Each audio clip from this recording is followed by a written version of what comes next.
রাজশাহী বিভাগের ৮ জেলার মধ্যে ৫ জেলা থেকে এবার ৬ জন মন্ত্রী প্রতিমন্ত্রী হয়েছেন। যেসব জেলা থেকে মন্ত্রী বা প্রতিমন্ত্রী হয়েছেন সেখানকার বিএনপি নেতাকর্মী ও সাধারণ মানুষ উচ্ছ্বসিত।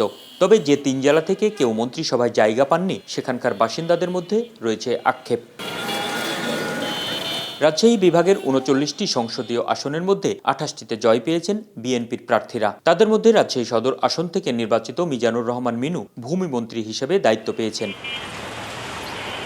সিরাজগঞ্জ ২ আসন থেকে নির্বাচিত ইকবাল হাসান মাহমুদ টুকুকে বিদ্যুৎ, জ্বালানি ও খনিজ সম্পদ মন্ত্রণালয়ের পূর্ণ মন্ত্রীর দায়িত্ব দেওয়া হয়েছে। আর সিরাজগঞ্জ ৬ আসন থেকে নির্বাচিত ডক্টর এম.এ. মুহিত প্রতিমন্ত্রী হয়েছেন স্বাস্থ্য, ডাক ও টেলিযোগাযোগ মন্ত্রণালয়ের। একজন মন্ত্রী ও একজন প্রতিমন্ত্রী পেয়ে উচ্ছ্বসিত সিরাজগঞ্জের মানুষ। আমরা অবশ্যই আনন্দিত যে আমরা ২টা মন্ত্রী পেয়েছি। সেই মন্ত্রীরা তাদের সারা দেশের যেমন দায়িত্ব পালন করবে, তখন বিশেষভাবে যেন সিরাজগঞ্জের দায়িত্বটা পালন করে, সেই দিক দিয়ে আমরা অবশ্যই ওনাদের কাছে প্রত্যাশা করি আর কি। আমরা সিরাজগঞ্জবাসী উচ্ছ্বাসিত, সিরাজগঞ্জবাসী আনন্দিত এবং আমরা যারা রাজনীতির সঙ্গে সম্পৃক্ত আমরা সবাই আমাদের পার্টির চেয়ারম্যান জনাব তারেক রহমানকে আমাদের দলের পক্ষ থেকে, সিরাজগঞ্জ বিএনপির পক্ষ থেকে এবং সিরাজগঞ্জের সর্বসাধারণ জনগণের পক্ষ থেকে কৃতজ্ঞতা প্রকাশ করছি এবং অভিনন্দন জানাচ্ছি। বগুড়া থেকে মীর শাহে আলম, জয়পুরহাট থেকে আব্দুল বারী এবং নাটোর থেকে ফারজানা শারমিন প্রতিমন্ত্রী হওয়ায় আনন্দিত তাদের নির্বাচনী এলাকার মানুষ। চাঁপাইনবাবগঞ্জের ৩টি আসনের সবকটিতেই জয় পেয়েছেন জামায়াতের প্রার্থীরা। এ কারণে মন্ত্রী বা প্রতিমন্ত্রী নিয়ে তেমন ভাবনা ছিল না এখানকার ভোটারদের। তবে নওগাঁর ৬টি আসনের মধ্যে ৫টিতে বিএনপির প্রার্থীরা বিজয়ী হওয়ায় এখান থেকে কেউ মন্ত্রী বা প্রতিমন্ত্রী হবেন এমন প্রত্যাশা ছিল এই জেলার মানুষের, কিন্তু তা হয়নি। এবারের মন্ত্রিসভায় জায়গা হয়নি পাবনা জেলার কোনো এমপিরও। পাবনা একটা মন্ত্রী আমাদের প্রয়োজন ছিল, আর পাবনা তো একটা পকেট হয়ে গেছে একটু উন্নতির জন্য। আশপাশের জেলাগুলি খুবই উন্নত, আমাদের পাবনায় কোনো উন্নতই নাই। আবার রাস্তাঘাটগুলি খুবই প্রশস্ত না, যানজট সবসময়। আমরা চাইছিলাম যে ইসামতি নদীটা একটু খনন হবি, পাবনা একটা সুন্দর পরিবেশ হবি।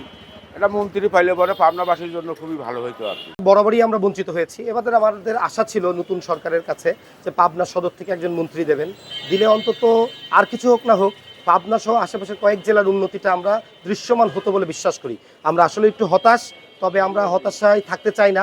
আমরা আবার যেহেতু মন্ত্রী পরিষদ চলমান প্রক্রিয়া, কাজের ক্ষেত্রে যখন যাকে প্রয়োজন হবে নতুন সরকার তাকেই বেছে নেবে। আমি আশাবাদী, হয়তো এখন হলো না, পরবর্তী সময়ে তারা বিবেচনা করবেন এবং আমাদের যোগ্য নেতৃত্ব এখানে আছে, তারা যারা মন্ত্রিত্ব গ্রহণের জন্য প্রস্তুত রয়েছেন বলে আমি মনে করি।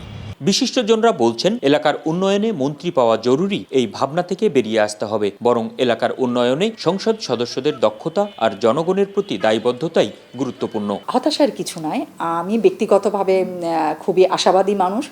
নিশ্চয়ই সেটার অন্য কোনোভাবে হবে। আর দেখা যাচ্ছে যে এর আগে কোথাও কোথাও হয়তো মন্ত্রী ছিলেন, এটা একটা চেক অ্যান্ড ব্যালেন্সের মতো ব্যাপার।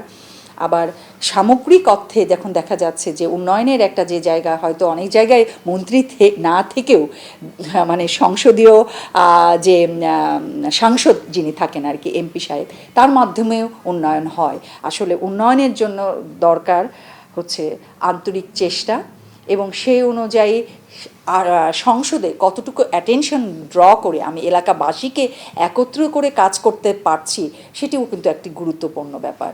অতীতে আমরা তো দেখেছি উত্তর অঞ্চল তো আসলে দীর্ঘকাল ধরে বঞ্চিত ছিল, বহু বছর ধরে।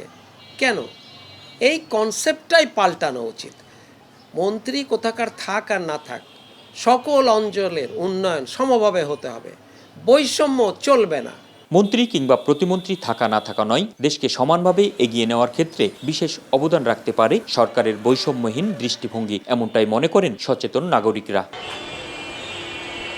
Ahsan Habib, Apu, one news, Rajshahi.